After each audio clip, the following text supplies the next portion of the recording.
Welcome back to my channel. I am your Ravi.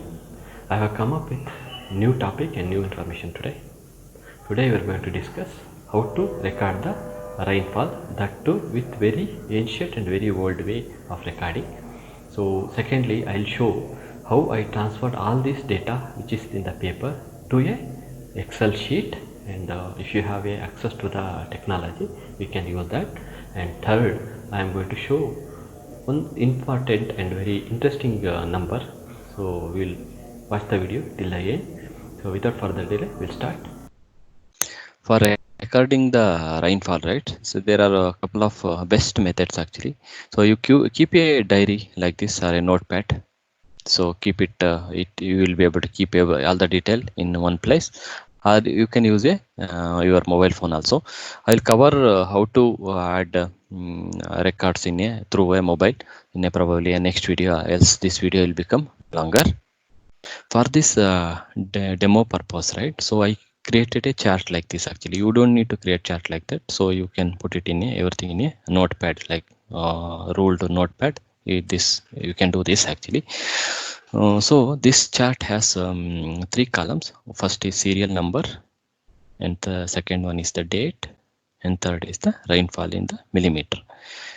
If I want to like I started adding like first day 05th March and 10 millimeter of the rainfall, like that I started adding all the days of the rainfall.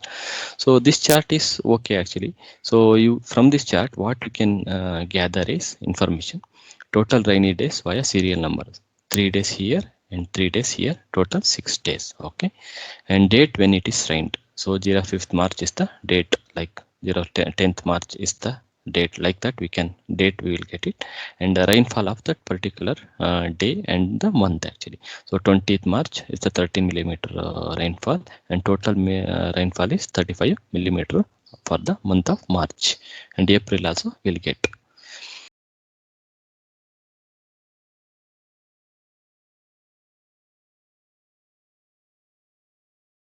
Discussed previously, right? That has a few limitations basically. So the first one is, so at any given point of time, if you want to know the total rainfall, that data will not get it from that way of recording.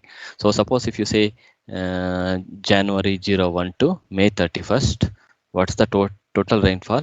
So we will not get that detail in that type of recording. So other thing is, if more and more months data start accumulating, right? You need a calculator to make sum up of this value and calculate the total rainfall. So and like that, there are many drawbacks with the approach.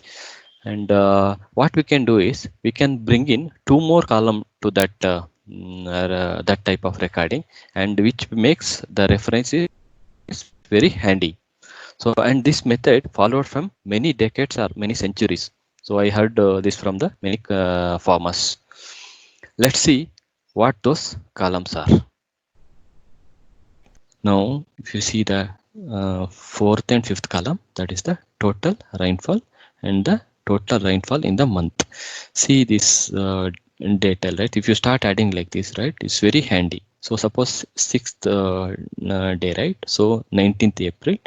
So what the rainfall and total rainfall you'll get here in one place. It's a sum up value of all this. Okay, and also monthly record, right? If you want to keep like March, what is the rainfall? 35 millimeter, and April, what is the rainfall? 14 millimeter. Will all the detail you will get it in one place.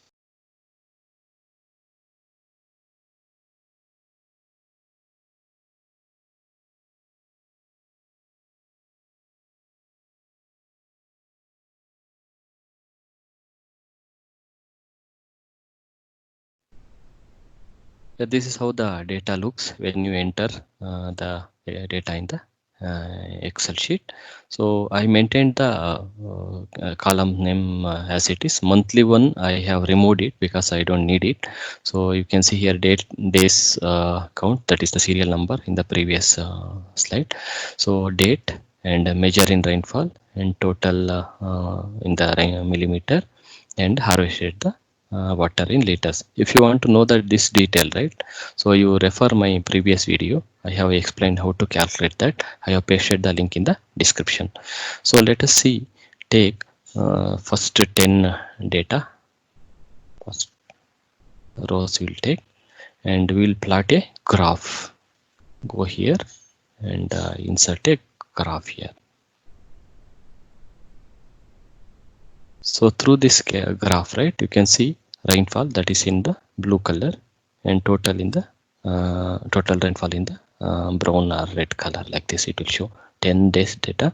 So each day it has data is displayed here down, and the blue color is the measurement in the millimeter, and this is the total rainfall. This is how it looks actually. This looks very good actually. So we'll go to the next analysis. So this is the rainfall of a place in Karnataka.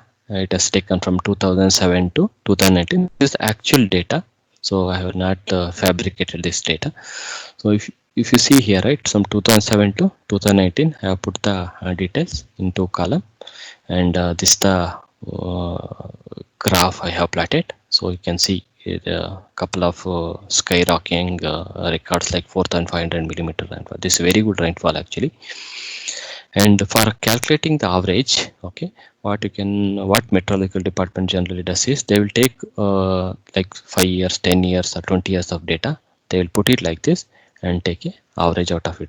So if you, for in Excel, right, calculating average, so it is way the you can put the column name, column number, and two column like start point and end point. If you put, right, you will get a average value. So for this place, average value is 4,158 millimeters.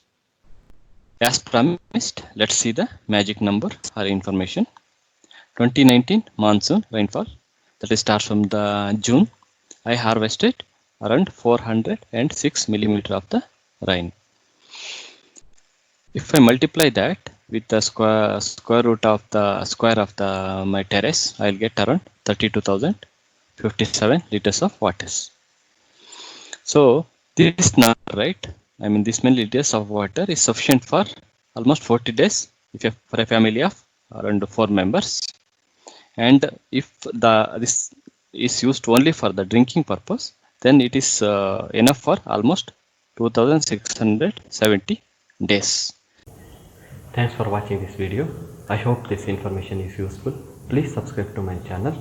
Jai Hind, Vande Mataram.